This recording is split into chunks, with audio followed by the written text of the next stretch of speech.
प्यारो भाई और बहनों, आप सभी को मेरा प्यार भरा नमस्कार, साथ ही जय मसीह।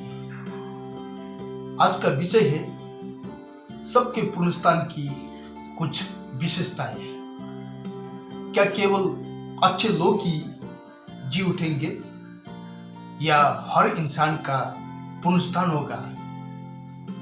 What happens after death for everyone? आज हम जानेंगे सबके पुनरुत्थान की सच्चाई और उसकी विशेषताएं। भाग 1 में देखेंगे पुनरुत्थान की प्रतिज्ञा की गई है, प्रॉमिस ऑफ रिजरेक्शन।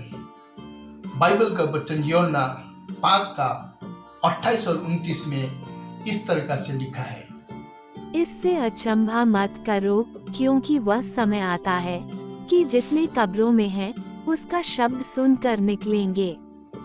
जिन्होंने भलाई की है वे जीवन के पुनरुत्थान के लिए जी उठेंगे, और जिन्होंने बुराई की है वे दंड के पुनरुत्थान के लिए जी उठेंगे। यह कोई कल्पना नहीं है, यह परमेश्वर की प्रतिज्ञा यानी कि प्रॉमिस है। One day everyone will be rise again।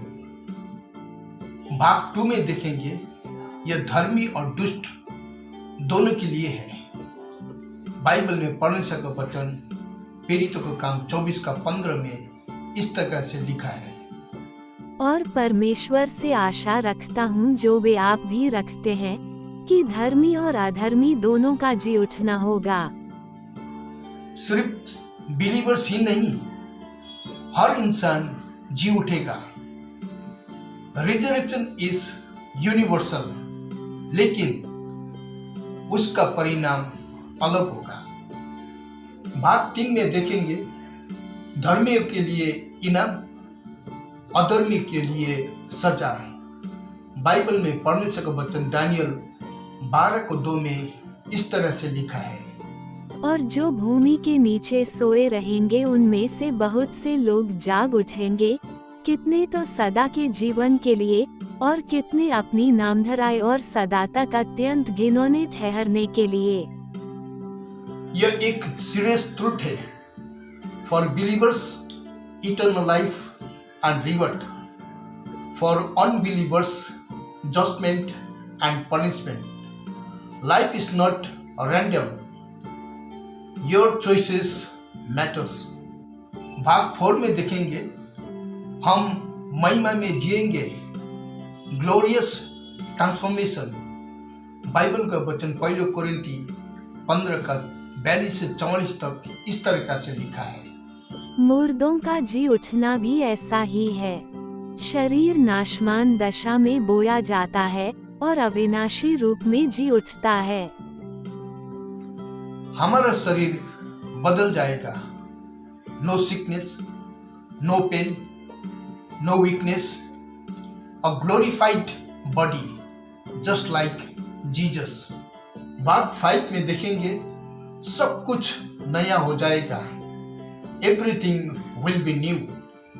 Bible का वचन प्रकाशित वाक्य 21 का 4 और 5 में इस तरह से लिखा है, और वह उनकी आंखों से सब आंसू पोंछ डालेगा, और इसके बाद मृत्यु न रहेगी, और न शोक, न विलाप, न पीड़ा रहेगी, पहली बातें जाती रहीं।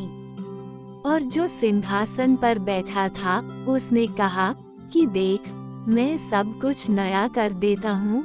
फिर उसने कहा कि लिख ले, क्योंकि ये वचन विश्वास के योग्य और सत्य हैं। God will make everything new. No more tears, no more suffering, only joy and peace। भाग 6 में एक कहानी के तौर पे देखेंगे, एक किसान ने बीज बोया, कुछ दिन तक कुछ दिखाई नहीं दिया, ऐसा लगा जैसे सब खत्म हो गया। लेकिन कुछ समय के बाद वही बीज एक पौधा बनकर बाहर आया। उसी तरह हमारा शरीर मिट्टी में जाता है लेकिन पुनरुत्थान में नया जीवन पाता है। It's not the end, it's a transformation. भाग 7 में देखेंगे एक प्रैक्टिकल तरीका से जीने का। अगर यह सच्चाई है तो हमें कैसे जीना चाहिए, हर दिन पर्पस के साथ, परमेश्वर के साथ रिलेशनशिप में सही चुनाव करते हुए, बिकॉज इटर्निटी इज रियल। साधारण सच्चाई यानी कि simple truth, life is short but eternity is forever. और परमेश्वर का वचन योना 11:25 में इस तरीका से लिखा है। यीशु ने उससे कहा, पुनरुत्थान और जीवन में ही हूँ। जो कोई मुझ पर विश्वास करता है वो यदि मर भी जाए तो भी जिएगा।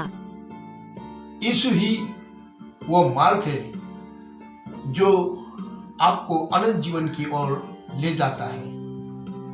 आज ही सोचिए, आप किस पुनरुत्थान का हिस्सा बनना चाहते हैं, because your eternal destiny depends on your decision today. Next episode में हम देखेंगे पुनरुत्थान के लिए तैयारी कैसे की जानी चाहिए, क्या हम तैयार हैं और कैसे तैयारी करें। Don't miss it. God bless you all.